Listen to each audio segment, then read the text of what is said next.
Hello guys అందరికి welcome back to backyard farm Telugu. ఈ రోజు మనం బజ్జీస్ కి బేతింగ్ గురించి కంప్లీట్ గా చూద్దాం. బజ్జీస్ లేదా లవ్ బర్డ్స్ కి మనం ఎలా స్నానం చేయించాలి, ఎలా చేయించకూడదు, దానికోసం స్ప్రే బాటిల్ ఎలా యూజ్ చేయాలి, సిరంజ్ ని ఎలా యూజ్ చేయాలి, అండ్ ఇలా వాటర్ తో స్నానం చేయించడం వల్ల వాటికి బెనిఫిట్స్ ఏంటి, ఇలాంటివన్నీ కంప్లీట్ గా చూద్దాం. సో మీరు వీడియో ఎక్కడ స్కిప్ చేయకుండా లాస్ట్ వరకు చూడండి, ఎందుకంటే వీడియో చాలా ఇంట్రెస్టింగ్ గా ఉండబోతుంది అండ్ యూస్ఫుల్ గా కూడా ఉండబోతుంది.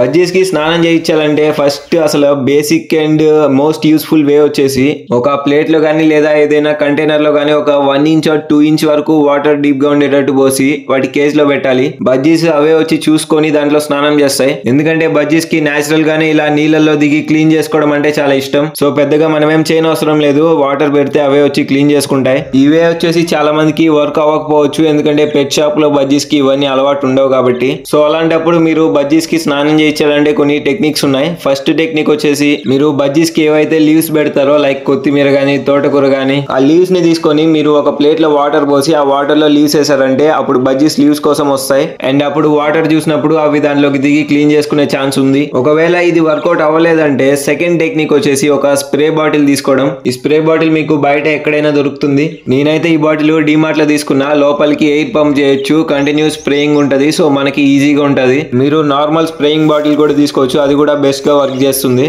అలా స్ప్రే బాటిల్ తీసుకొని మీ బజ్జీస్ మీద డైరెక్ట్ గా కాకుండా అలా కొంచెం పైకి స్ప్రే చేశారంటే ఆ వాటర్ వచ్చి వాటి మీద పడతాయి. లైక్ రెయిన్ పడ్డట్టుగా బజ్జీస్ కూడా బాగా ఎంజాయ్ చేస్తాయి. నా దగ్గర ఉన్న బజ్జీస్ లో అల్బైనో బజ్జీ పేరు వచ్చేసి లోకి, ఇంకో దాని పేరు వచ్చేసి లూఫీ. లోకి అయితే ఇలా స్ప్రే చేస్తే ఎంజాయ్ చేస్తుంది, బట్ లూఫీ కొత్తగా పెట్ స్టోర్ నుంచి వచ్చింది కాబట్టి దీనికి కొంచెం భయం ఉంటది, పక్కకి వెళ్ళిపోతూ ఉంటుంది. మళ్ళీ అదే ఈ మధ్య అలవాటు అవుతుంది. నెక్స్ట్ సిరంజ్ ఎందుకు ఎలా యూజ్ చేయాలంటే కొన్ని స్పాట్స్ లో మీరు బజ్జీస్ కి స్ప్రే చేయలేరు, లైక్ వెంట్ దగ్గర అలాగా ఆ ఏరియాలో బ్యాక్టీరియా ఫామ్ అయ్యే ఛాన్స్ ఉంటది. సో మీరు ఒక సిరంజ్ తీసుకొని వాటర్ ఫిల్ చేసుకొని మీరు ఏ ఏరియాలో స్ప్రే చేయాలనుకుంటున్నారో అక్కడ ఏం చేసి స్ప్రే చేయొచ్చు సింపుల్ గా. కాకపోతే ఇలా సిరంజ్ యూజ్ చేసేటప్పుడు నీడిల్ ఉంటది కాబట్టి కొంచెం కేర్ఫుల్ గా ఉండండి. నెక్స్ట్ ఇలాగా బేతింగ్ చేసేటప్పుడు మాక్సిమం మార్నింగ్ టైం చేస్తే మంచిది, కొంచెం ఎండలో. ఇలా ఎన్ని రోజులకి ఒకసారి చేయొచ్చు అంటే వీక్లీ వన్స్ ఆర్ ట్వైస్ చేస్తే చాలు నార్మల్ డేస్ లో. సమ్మర్ లో అయితే అట్లీస్ట్ ఒక 2 డేస్ కోసారి బజ్జీస్ కి ఇలా బేతింగ్ చేపిస్తే మంచిది. ఆ ఎండ నుంచి కొంచెం కూల్ అవుతాయి కాబట్టి. ఇలా బేతింగ్ చేశాక వాటినవే క్లీన్ చేసుకుంటే దీన్నే ప్రీనింగ్ అంటాం.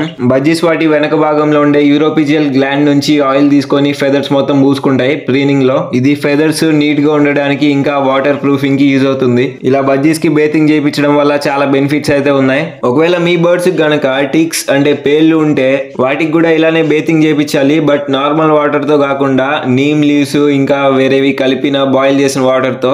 దానికి కూడా ఇంకా చాలా మంచి బెనిఫిట్స్ ఉన్నాయి. అది ఎలా ప్రిపేర్ చేసుకోవాలో వీడియో కావాలంటే కమెంట్ చేయండి, నేను తప్పకుండా చేస్తాను. ఈ వీడియోలో ఇంతే గైస్, మీకేమన్నా డౌట్స్ ఉంటే కూడా కమెంట్ చేయండి. ఇలాంటి మరిన్ని బర్డ్స్ ఇంకా అదర్ పెట్స్ రిలేటెడ్ కంటెంట్ కోసం సబ్స్క్రైబ్ చేసుకోవడం మర్చిపోవద్దు. Thanks for watching.